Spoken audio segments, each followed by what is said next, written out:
Ich heiße Percy Jackson. Ob ich ein Problemkind bin? Ja, könnte man so sagen. Schlechte Noten, werd fertig gemacht. Ganz normales Zeug eben. Dann gibt's auch Dinge, die vielleicht nicht so normal sind. Du hast etwas gesehen. Etwas, das sonst niemand sehen konnte. Percy Jackson. Wir haben dich erwartet.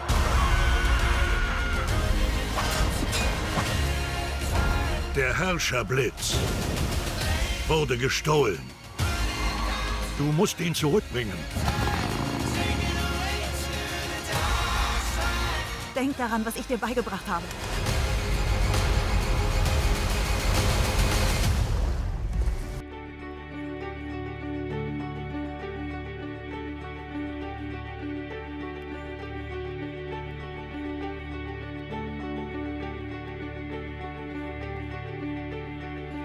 I think we saw an opportunity when Fox was acquired by Disney. Fox had the film rights.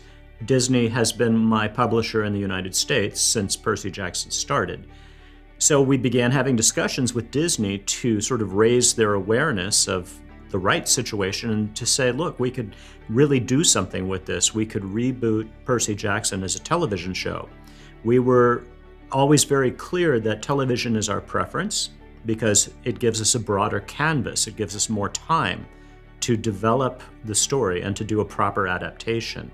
So that was the goal, to start from the beginning, to make a live action adaptation that fans of the books would love and say, yes, finally, but also that would appeal to people that don't know Percy Jackson and possibly have never seen it or read it. Right.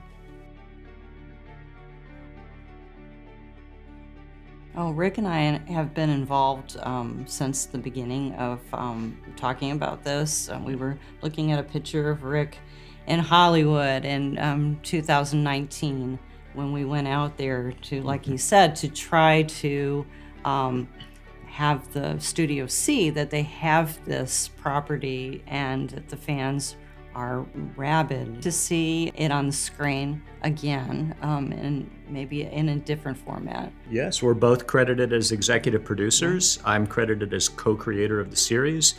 So yes, we have been involved in every step, in every decision. We have been in the room when everything happened. It's an incredibly a huge amount of work, much more so than writing the books. Yes. Rick, you've written about 3 novels in the span of time it's taken us to get this show. Yes, in the last 4 years we have created 1 TV show and I've written 3 novels. So that tells you how difficult it is to make a TV show. It's a lot of work.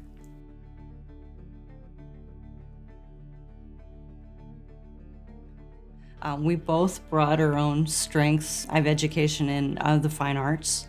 And so I was able to look at what we were doing from that kind of perspective and help guide. You know, we don't want to be telling other creatives what to do, right? So our role really is a guidance kind of role to help them see what touchstones needed to be met in the visuals for the show. So if the fans see things a certain way, and maybe a person has come in and said, let's do it this way.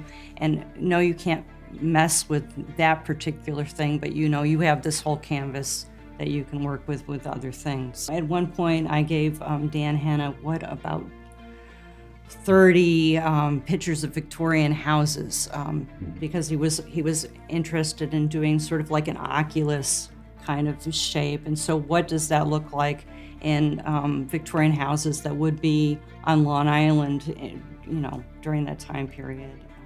And those kinds of things. We talked about Othelia's tree, for example. Right, right. Yeah, Becky is very detail-oriented. She's very good with visuals, which I'm not.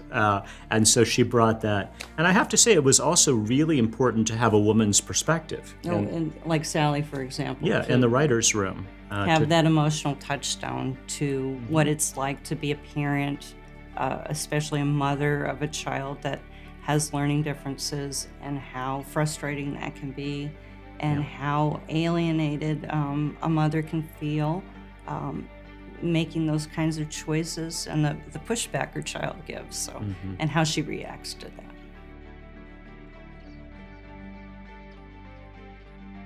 Remember that the books were published in 2005, so and written 20 years ago. So that is a huge span of time that you have to consider. What is the world like now than it was back in 2003? So the challenges were to be aware that the world, I think, is more interconnected now. It is a more global audience. And we wanted to be mindful of that and respectful of that we have people from all over the world that want to see themselves in Percy Jackson's universe. Right. And so we needed to keep that in mind. On the other hand, I think that this story, if we did it right, is timeless. It's about a young boy who's finding out who he is going to be as a young man, coming into his own. It's about a mother and her son. And the tough choices that they have to make. Yes, and very much like the Greek myths themselves, these are still stories that resonate with us. As long as we are humans, I think these stories will hold up. We were lucky. I mean, honestly, a young actor like Walker Scobell doesn't come along very often, where we see someone and everyone on the team says, oh my goodness, where did this kid come from? He's amazing. Right. Our studio partners, the network, actors, and other studios have all seen Walker, obviously, in playing Percy, and say, oh my goodness, this kid is going to be a star. Yeah. They can see it. It delights everybody. But the answer, I think, is partly that Walker found us. He is a super fan of the books and has read them. I think he told me yesterday he's read them now 7 times. He knows them more than I do. So he was very determined that he told his father, I want to play Percy Jackson. And here he is. Maybe more so with Leah Walker and Ariane, but with adult actors, they come in as professionals with a whole body of work behind them, and it's really the director's role to help them get into the character. We did not get involved in that, and I think in this particular case, they did a wonderful job. We were on set almost every day during the filming. But honestly, most of the time, if we gave feedback to the actors, it was, you're great, you're doing wonderfully, keep it up. Yes.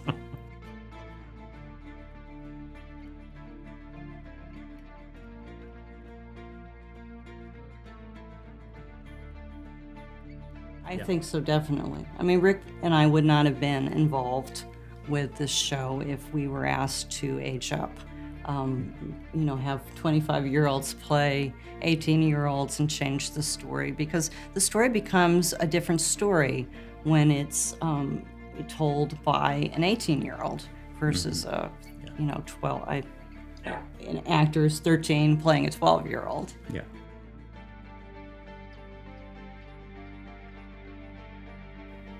I think there's some little things that, I got a little salty, as it were, for losing the pink poodle. And the 3rd episode, so Medusa has a statuary, which from the stories. And one of the things that we did is we did body scans of all the people on our set, all the crew. And I got to have my body scanned and be a character in Medusa's statuary garden. You don't see me, but I was so salty that we had lost the pink poodle that I asked for a leash and a poop bag. So, I'm the owner of the poodle and it's gone.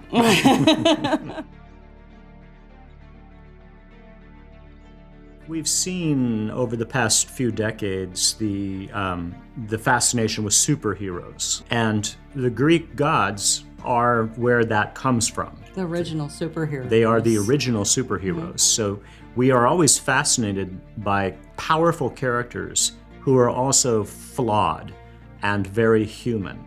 And the Greek gods are certainly that. It's also because I hope that the story of Percy Jackson is the story of a young person who is finding his place in the world. Anything is possible, but also it feels so dangerous to be in between childhood and adulthood, to be pulled between your friends and your family, to not know what you're going to be when you grow up. These are things we have all experienced. And so I think no matter whether you're 30 years old or 3 years old or 80 years old, there's something in this story that pulls us in, that says, oh yes, I can relate to this. And the story of a found family, because, as the world has become so much broader, it feels like, I think people have lost touch with what it means to be a family, what it means to be a community. We talk about that here, and we allow people to see that there's possibilities. You do not have to feel alone. Yeah.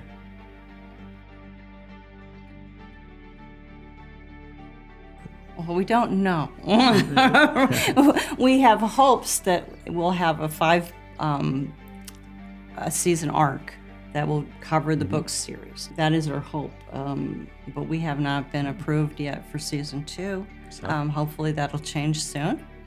And hopefully people will watch, and so we can, announce that. Yeah. Du musst jetzt sehr tapfer sein. Percy!